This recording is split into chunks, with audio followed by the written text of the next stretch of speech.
Hey everyone, Brian here with a special movie review. Now I'm pretty sure I did a movie of the month on this, but if I haven't, forgive me. But my movie review is of a movie that you might want to watch to whet your appetite for this August. Because as you know, this August, one of our childhood franchises that we grew up on in the 80s is finally being brought to live action. And that is G.I. Joe, Rise of Cobra. And to whet your appetite,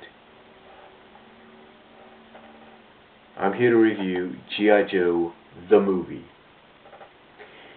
Now you might say to yourself, well wait a minute Brian. Excuse me. And you might say to yourself, well wait a minute Brian.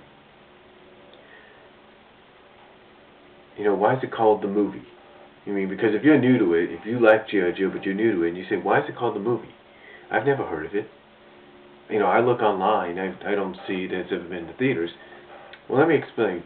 And many of people like myself that have grown up in the 80s and liked both Transformers and G.I. Joe and all the other Hasbro shows come to an understanding of why this movie wasn't in the theaters. You see, back in 1986, Hasbro had two movies hit the theaters based on the franchises.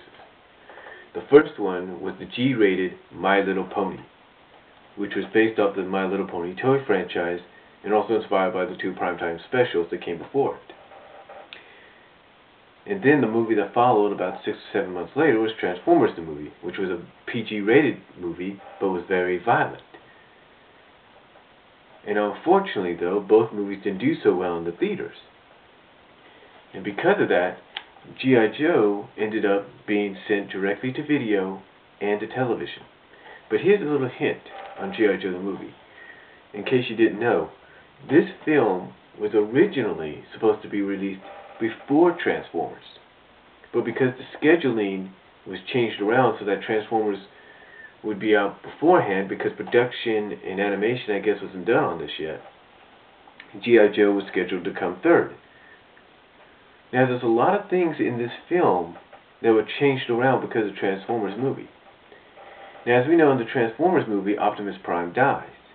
In G.I. Joe the movie, the scene where Duke goes into a coma was originally slated to be the scene where Duke dies. That's right. They were going to do to Duke what they had done to Optimus Prime. They were going to kill him off. But I guess the people at Hasbro realized, well wait a minute. Duke's sort of like Optimus Prime with Transform. It's sort of like the Optimus Prime with G.I. Joe. We kill him off, we make it the same flag. So they decided instead to say he's in a coma. But, according to those that had the Japanese Laserdisc, originally Scarlet says after he goes into a coma, he's dead. He's dead. So, and there's some similarities there.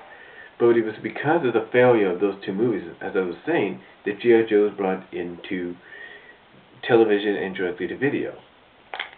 Now, I remember when I first found out about this, I was reading through a TV guide. I was about 8 years old, I guess. I just turned 8 or something. And I looked and I'm thinking, G.I. Joe the movie? And so me and my family tuned it on channel KTVU, at channel 2, back in '87, and there it was. G.I. Joe the movie. I was amazed.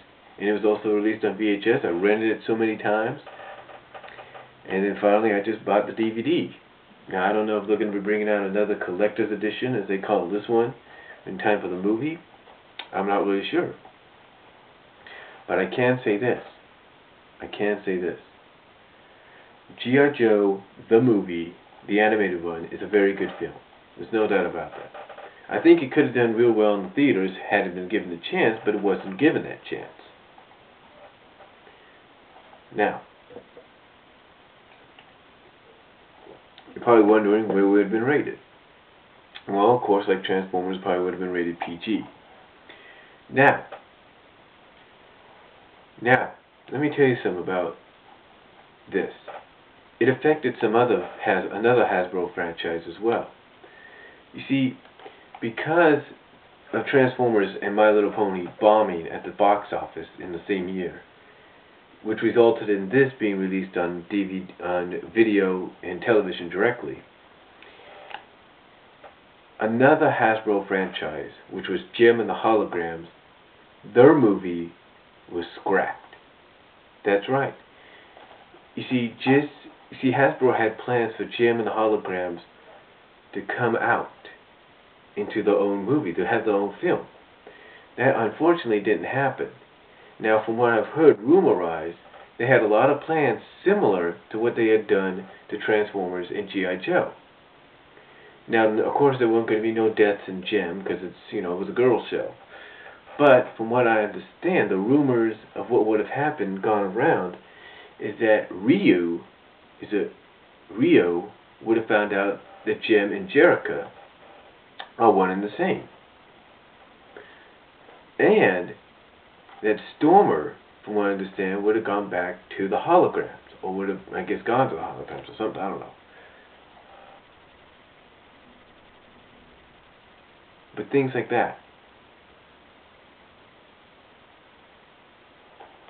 So, but anyway, things like that, and, like I said, Ryu would have found out either, because they would be facing like a new group that would hypnotize people into exposing secrets or something like that, I don't know. But these are just rumors and things I've heard and read online. But it was because of this being released directly to television and video, and because of the failure which was the result of the failure of both Ponies and Transformers in the box office, that the Jem and the Hologram movie never got off the ground. I mean, I know it was, from what I understand, it was scripted or getting to that stage, but then it was just put on the shelf.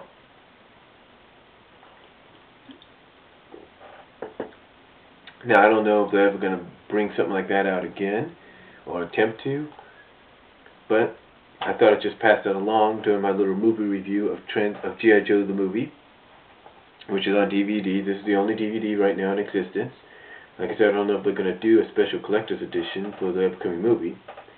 And on the back of it, you have special collector's edition. The features that you have are 25 original G.I. Joe public service announcements. You know how they did the public service announcements after G.I. Joe and sometimes after Transformers and after Jem. 2 theatrical movie trailers, basically 2 trailers based on, I think, the 2 big miniseries that are associated with them.